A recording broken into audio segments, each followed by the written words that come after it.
welcome to SVG-TV News for Wednesday, April 10th, 2019.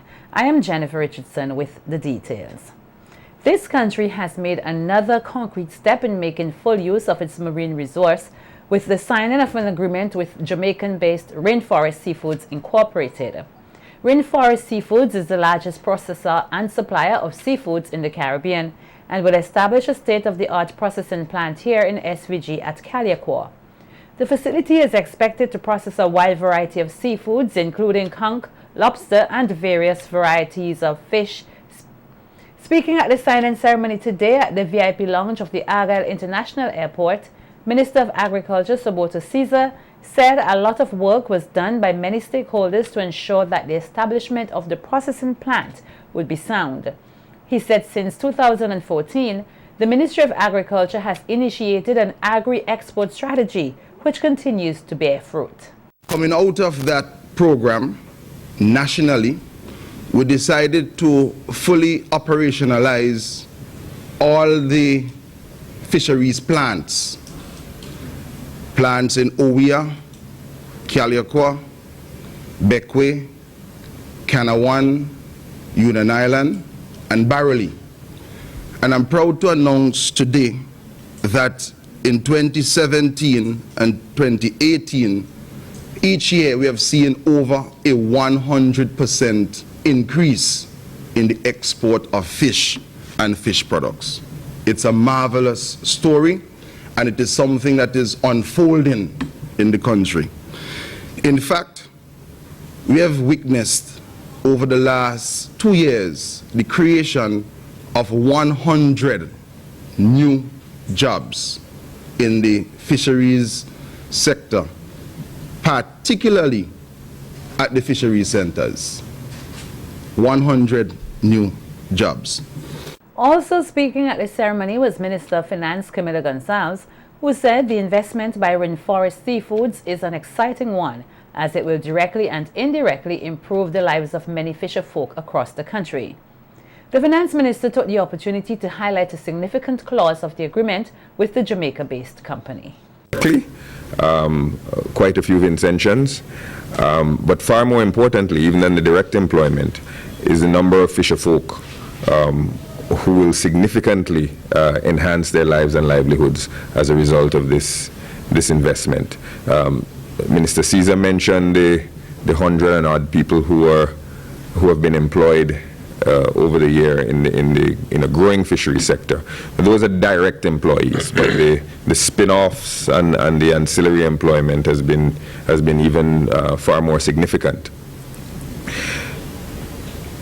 The most important clause in the contract that we are going to sign today, that Prime Minister and Brian Jardim are going to sign, is the one that says Rainforest Seafood is going to endeavor to purchase from local fisher folk 20 million Eastern Caribbean dollars worth of lobster and fish annually. Yes, seafood. And that's very.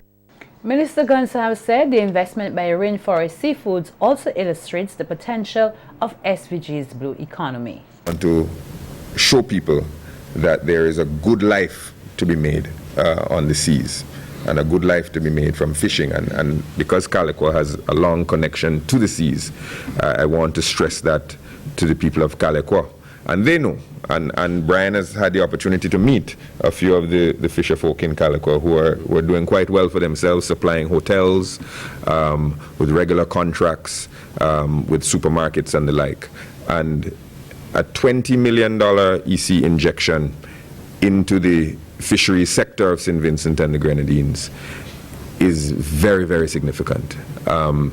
It transformative, and there's no way to gainsay that if Rainforest Seafood can ramp up to those sorts of numbers, and I'm glad that it's recorded in the contract, it will have an absolutely transformative effect on the fisheries sector in St. Vincent and the Grenadines, and you will see it and feel it in the livelihoods of fisher folk.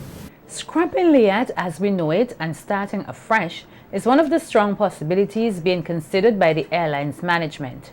This was stated by Chairman of LIAT's shareholder government, Prime Minister Dr. Rav Gonsalves, during an interview on Monday night on the Grenada Broadcasting Network Beyond the Headlines program. Here's more. Use if you even close it down. And I fear that that is an option which is becoming more and more realistic. St. Vincent and the Grenadines Prime Minister and Chairman of LIAT shareholders governments, Dr. Rav Gonsalves, has painted a bleak outlook on regional airline LIAT. Speaking on GBN's Beyond the Headlines Monday night, Gonsalves outlined the options being considered by LIAT. 3 options were put forward. 1, restructure LIAT. And in this restructuring, everybody has to bear some of the pain of the restructuring. The second option, give it to the private sector completely. Well, that's a non-starter because that's only abstract and theoretical. And thirdly, close the airline down and start afresh. Gonsalves said that only Grenada has responded positively to LIAT's call for regional assistance with a contribution of $1 million. He said if other governments do not contribute their quota to the airline, routes will be cut. Gonsalves said that if the airline was to fold operations, it will need an approximate $50 million to pay worker severance. President of the Senate, Chester Humphrey, who was the chairman of the LIAT shareholders group of unions for more than a decade, was one of the panelists on the program. He said LIAT is not receiving the assistance a regional institution needs. He said if the scrapping of the airline is to be implemented, Grenadians will be among in excess of 600 regional workers that could be unemployed. LIAT workers have made an enormous contribution to this regional institution called LIAT. The LIAT workers invested significant portions of their pension funds into LIAT. Over time, those shares have been diminished, essentially resulting significantly in a loss. LIAT workers have taken a big hit with the collapse of CLICO. Again, pension funds money are involved there. If LIAT collapses, you are talking about maybe 500 workers directly losing their jobs immediately. Just over 600. LIAT is currently seeking an injection of $5.4 million to help keep the airline in the sky. Head of the traffic branch of the SVG Police Force, Superintendent Kenneth John, is appealing for the cooperation of the general public as the traffic branch prepares to oversee the transportation of over 200 tons of heavy-duty equipment to the geothermal plant at Bamboo Ridge using the Windward Highway from Port Kingstown. The equipment, which are crucial for the work on the geothermal project, will be transported from Port Kingstown starting tomorrow from 1 p.m. Transportation of the equipment is expected to be done daily except this Friday and Thursday, April 18th. Superintendent John said the traffic branch is ensuring all safety measures are in place, beginning with the inspection of trucks for roadworthiness as well as license and insurance. He said steps are also in place to ensure that drivers possess a valid and correct class of license. The police superintendent also highlighted what safety provisions will be in place when the equipment are being transported. One of our patrol cars with the traffic police, and he or she will be going ahead to stop all oncoming traffic. Then they're going to have a motorcycle just in case one have to slip through. He will again stop that vehicle, and then we'll have the convoy passing freely. At the rear of it, we're going to have another motorcycle, and this cyclist will ensure that no vehicle overtake these trucks. When we get to a certain location where the road is clear, and once there's a build-up of any traffic behind, these cyclists, they're going to communicate with one another. They're going to have these trucks pull aside and allow the traffic to flow. It's a very safe process. You don't have to worry. Once we are calling on all drivers, just comply with the direction of the officers and things will go proper. Superintendent John said careful consideration was also given to avoid moving the equipment during peak traffic hours. Well, during the week, when we leave the port at 5 a.m., the second haul would be at 1 p.m. That will be on Sunday? No, during the week also, yes. Because we're trying to get out of the capital at Arnesville before 2:30 p.m. But next week is a busy week. Yes, yes, but I can assure you and I can guarantee you, yes, there will be some congestion, but not any great congestion. The traffic officers, once you comply, and that is why we are calling on the public to comply and comply and go along with the officer's direction. Because once you comply with the officer's direction, there will not be any much of a problem. The traffic branch head said during the period when the equipment will be on the road, motorists should use alternative routes to and from capital Kingstown. It's not to use the by road, because when you get to the roundabout, you can use the fountain. When you get to Kelloco, you can use Fair Hall. When you get, and as you go out, you can use other roads that would not cause any much of a problem. So it's only really in Kingstown that you may really feel the pinch. Right, Kingstown and Arnesville, you feel a little more of the pinch. So that is why we are trying to get out of those areas before the traffic build up, not during the peak time. But that's why we are having a motorcyclist at the rear. So that cyclist will prevent persons from trying to overtake, because the convoy will be about 8 to 10 trailer trucks, and you know that will be very long. And trying to overtake, even trying to overtake one, you know how difficult it is to overtake one, much less to 10. So we are calling on the public, give us your cooperation, everything will be safe. Our main object is safety. The United Nations Resident Coordinator for Barbados and the OECS, Didier Tribucu, yesterday presented letters of credence to Prime Minister Dr. Rav Gonsalves. Tribucu arrived in Barbados on the 16th January 2019 to assume duties as the resident coordinator and designated official for security on behalf of the United Nations system, and to have overall responsibility and exercise team leadership for the coordination of operational activities for development in Barbados and the OECS countries. Tribucu will be the highest-ranking representative of the United Nations Development System in Barbados and the OECS. A news release from the Ministry of Foreign Affairs said the government of St. Vincent and the Grenadines welcomes the newly appointed UN Resident Coordinator for Barbados and the OECS and wishes him many successes during his tenure to the region. The uncertainty of having in place a ferry service to transport people and cargo from the southern Grenadines is no more. The issue arose on Monday after the two main ferries which ply the southern Grenadines were forced to halt their operation. The MV Gemstar caught fire on Monday, and after trying to bring the fire under control for almost a day and a half, the vessel was eventually towed out at sea last evening from Port Kingstown, where it burnt overnight. As for the MV Barracuda, that vessel developed engine problems on Monday while at sea and was towed to Port Kingstown on Tuesday for mechanical work to be carried out. As we hear in this report from Larissa Pugsley-Kidd, the Grenadines Wharf was buzzing with activity today as persons were making queries about the ferry service put in place to transport them and their goods, while expressing their sorrow about the fire which almost destroyed the MV Gemstar, which was towed back to Port Kingstown today as a shell of its former self.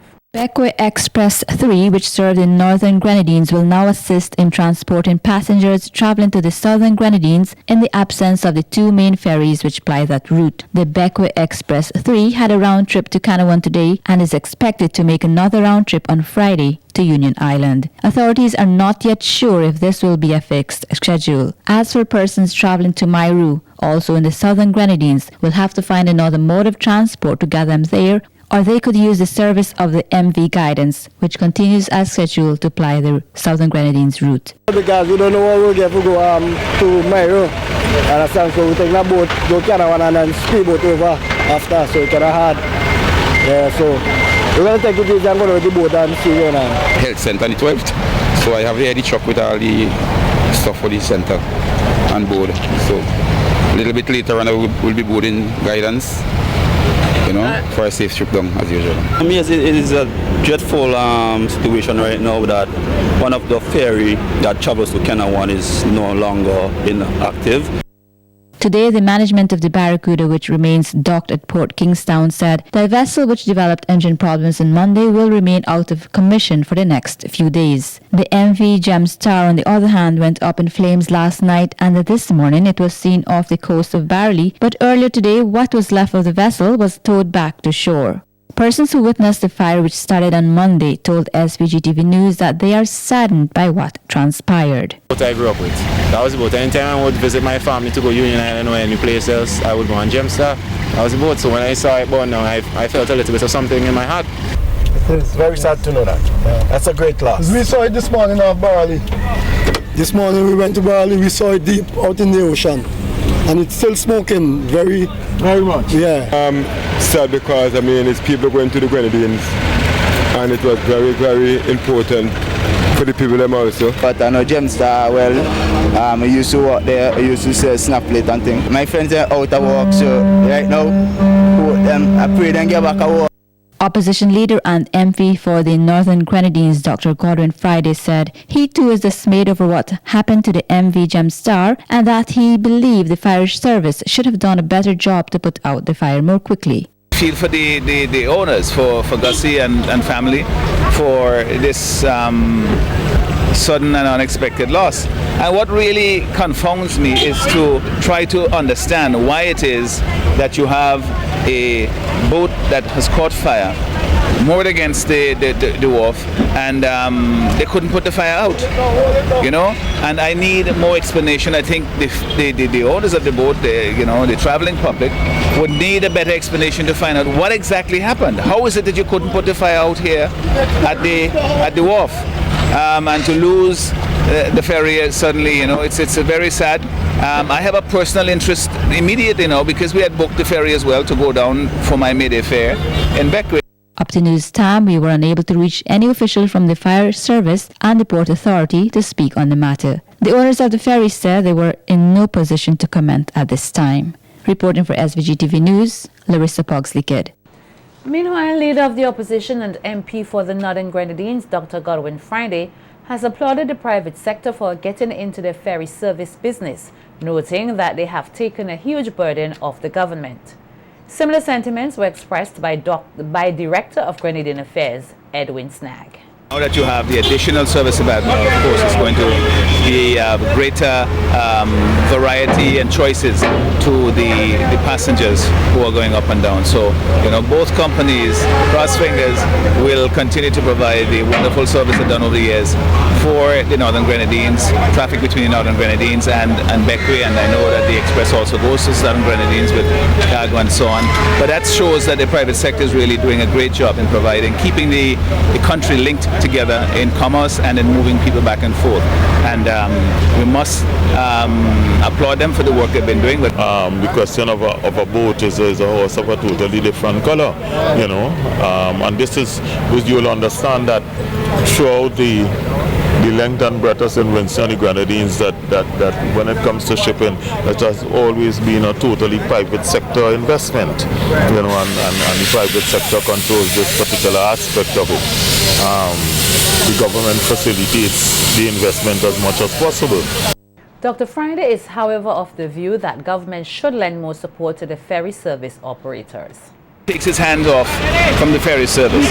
We're not asking for government to control the ferry service, but there is a public interest in ensuring that you have proper transportation and communication, among the various islands that constitute St. Vincent and the Grenadines as an archipelago. And so you can't just take your hands off and say, well, that's a private matter. When the service isn't being provided, there has to be some inquiry and concern to see what assistance can be provided to make sure that the service is there for the people. That's what the ferry service does. It's a private entity, but it provides a service that links the islands of the Grenadines to the mainland and the mainland to those islands, which is necessary from an economic point of view and from a political point of view for us to function as a nation. It was only today that the Admiral 2 recommenced its operations, adding to the fleet of ferries transporting passengers from Port Kingstown to and from the Northern Grenadines. Chief Engineer Luke King said the vessel was off the waters of SVG for 3 months due to engine problem. However, they are ready to serve their customers once again. Our schedule will be the same as usual. Nothing changed much really. It's only the Sunday run. It's like from 6:30 from Beckway. That's the only change we have, and the holiday.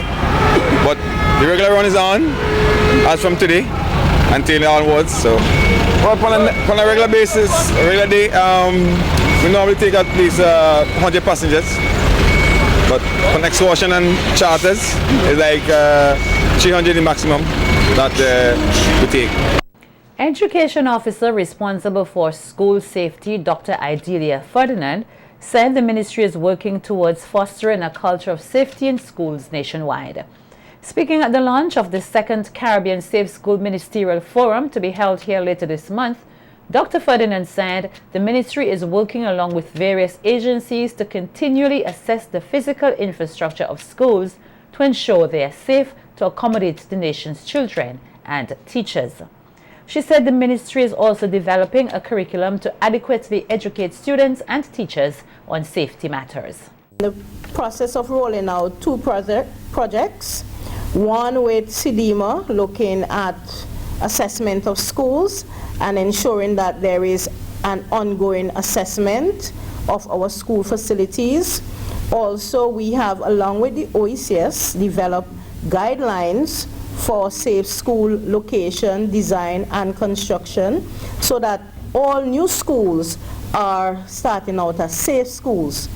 We also have a project that is being implemented presently looking at integrating and infusing disaster risk reduction and climate change on our curriculum. The consultants on that project would have visited once before, and they are due to visit in May.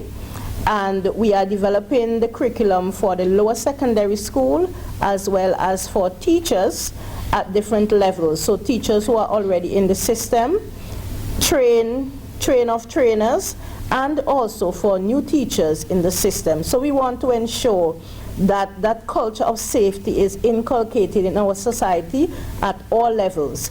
Dr. Ferdinand said the ministry is taking all people, all hazard approach, and as such is targeting all educational institutions and their communities under the Safe School program. Even at the early childhood level, we have been doing risk reduction programs, and we are working presently on a number of videos that will roll out later on that are geared towards early childhood centers. And so we are doing a number of initiatives in all of our educational institutions, and it's not just limited to formal education, but we are also looking at the non-formal education and how we can enhance safety. Also, most of our schools by now have school safety plans, in particular the primary schools. We would have worked along with them. We have a model school disaster management plan that they are following as a guide, and they are developing plans, conducting drills. There have been professional development training for our teachers. We've had sessions with our parents, and because we realize that school safety is not just about the schools and the student, but it's about our wider community. And so we are taking an all-people approach in line with our comprehensive disaster management framework, all people, all hazards. The St. Vincent and the Grenadines Cadet Force will host a public lecture to commemorate the 40th anniversary of the eruption of La Soufrière next Tuesday, April 16th. The lecture, which is entitled Logistic Processes in Disaster Operations, Lessons Learned from Volcanic Eruptions in St. Vincent and the Grenadines, will be held to give recognition to the operational response of the Cadet Force during the disaster. The presenter will be Major Curtis Denny, a logistics expert with over 20 years' experience in international and third-party logistics, port operations, humanitarian logistics, warehouse management, and transportation. As a young cadet, Major Denny was directly involved in the movement of supplies and equipment and providing support at various centers during the La Soufrière evacuation process in 1979. The lecture next Tuesday will commence at 7 p.m. at French's House in Kingstown.